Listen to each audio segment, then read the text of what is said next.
Hi, everyone. This video is intended to help you understand a bit more about how to fill out the RSI self-assessment form and where to put it. So before we get started, I do want to share with you that on this form, you're going to notice quite a bit of highlighted language.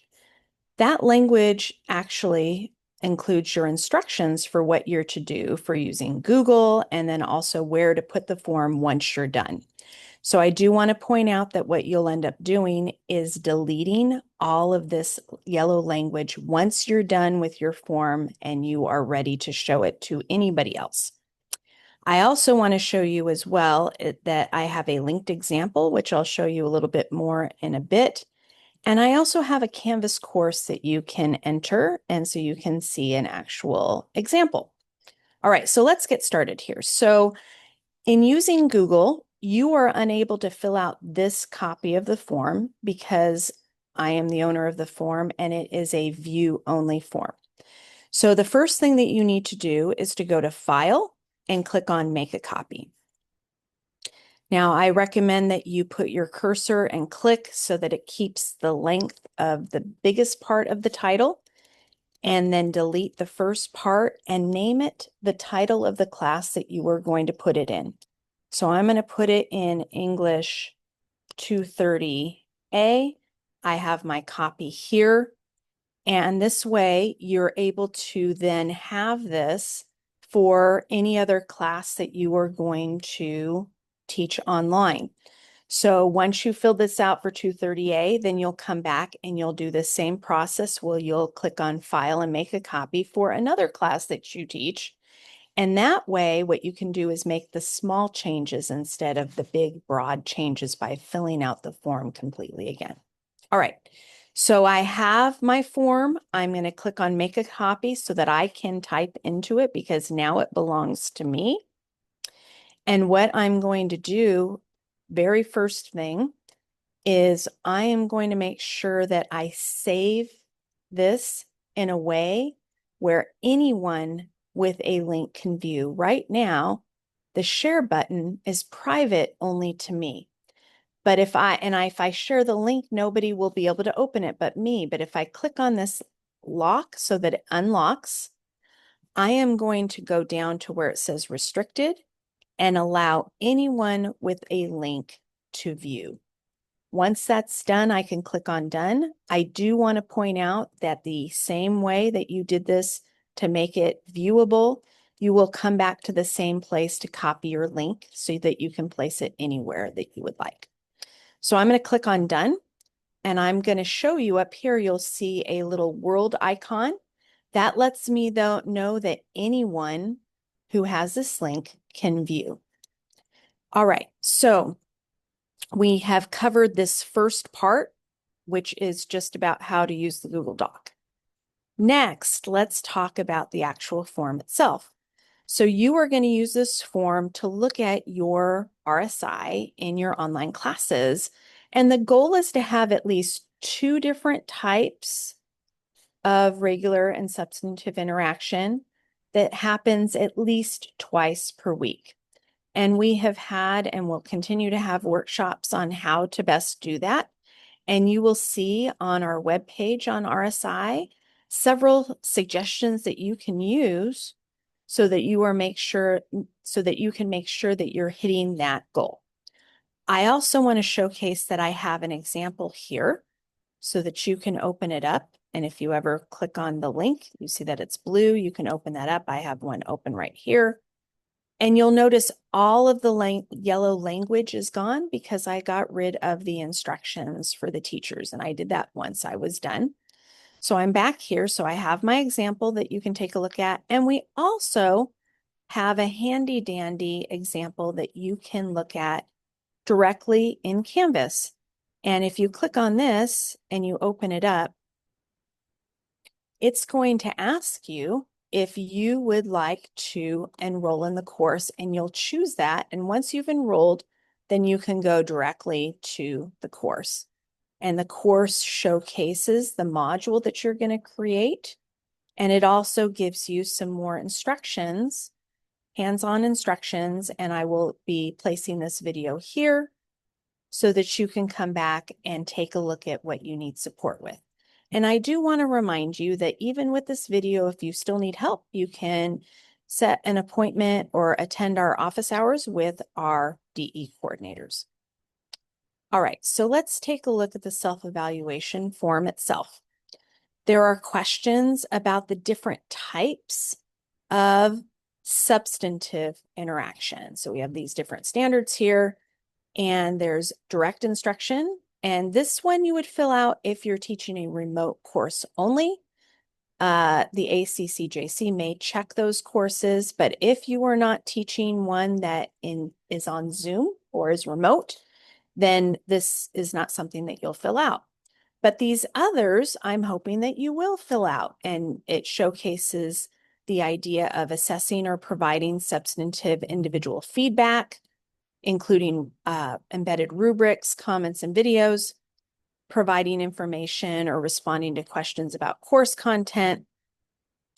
And it includes communication using LMS tools, external apps, etc., your discussion facilitation, and then other substantive interactions using tools that we use consistently on campus, such as, but not limited to, the hypothesis annotation tool, the any sort of collaborative Google Docs, Padlet, if you use VoiceThread, or other tools where students are interacting with one another or you are interacting with them. And so these are the types of standards, and there is a place for you to, and you put an X on any of the ones that you're doing. And I'm going to show you my form again in just one moment.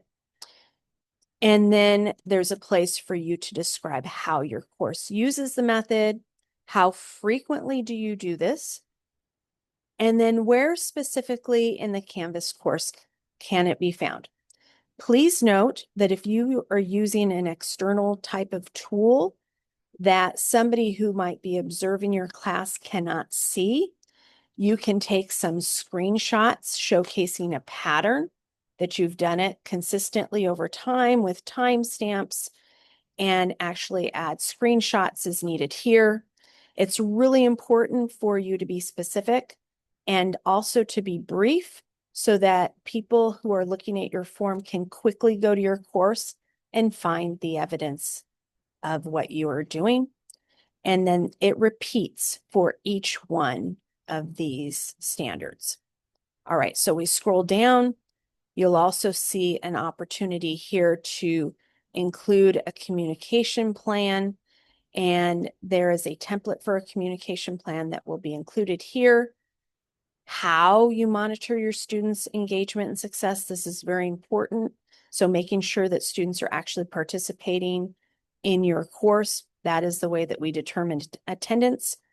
How often are you monitoring and what methods?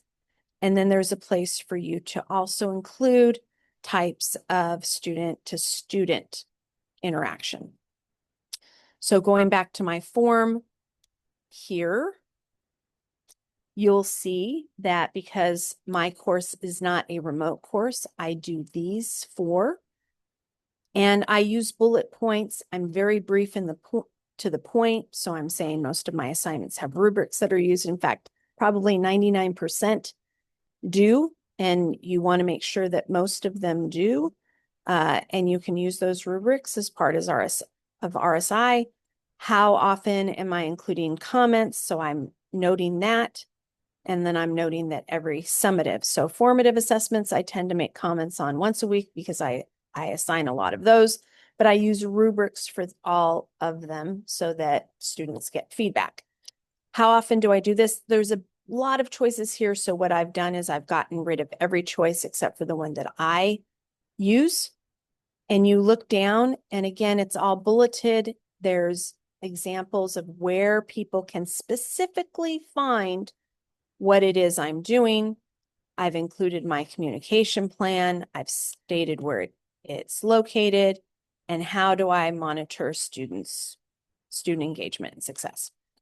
All right, so let's go back to the form here. So once you have filled out this form, the next part of it is to actually add it to your Canvas class. And I have it here in my Canvas class. And so I'm going to show you a few things. The first is you'll notice that the module that it's in is not published.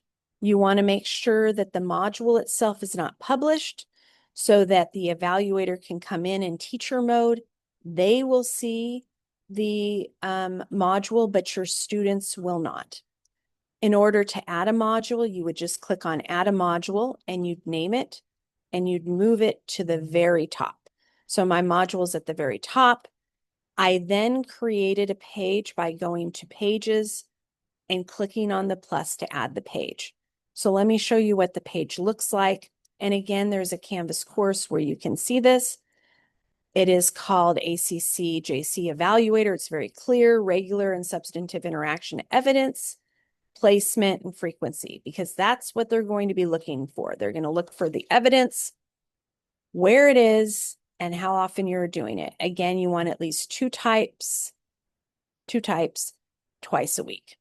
So I have the greetings. I'm asking them if they'd like to look at the self-assessment form. It's very simple, very quick.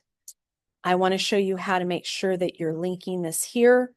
So I'm going to click on Edit. Anytime you want to add something, and I'm going to take mine out here, I'm going to get rid of the link, pretend that it's not even here. Anytime you want to add a link anywhere, you want to use language and not just the URL. So I'm going to highlight the name of the form here. Okay. I am going to go grab my self-assessment form. I want to use my example.